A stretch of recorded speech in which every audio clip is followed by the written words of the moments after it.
თურქმენეთი თბილისი პუტინის გვერდით დგომისა და ოკუპანტი ქვეყნის პრეზიდენტის სიტყვის სრულად მოსმენის შემდეგ კობახიძე საქართველოში დაბრუნდა და კალაძესთან ერთად თბილისის მთავარი ნაძვის ხეაანდო, რომელიც რუსთაველის გამზირიდან რესპუბლიკის მოედანზე გადმოიტანეს.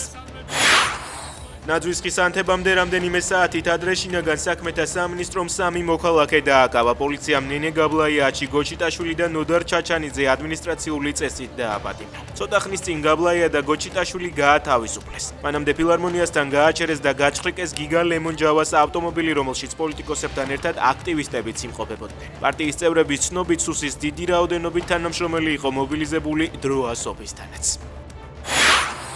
პროევროპულ აქციაზე დაკავებულმა ზვიად ცეცხლაძემ შალვა პაპუაშვილს პატივისა და ღირსების შელახვის გამო სასამართლოში უჩივლა. ინფორმაციას პატიმრის მამა ზურა ცეცხლაძე ავრცელებს. პაპუაშვილმა ცეცხლაძეს სასამართლოს მიერ დადგენილი ტერორისტი უწოდა.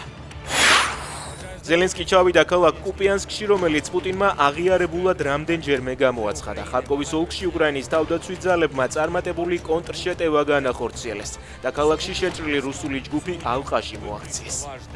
Дякую, хлопці, слава Україні!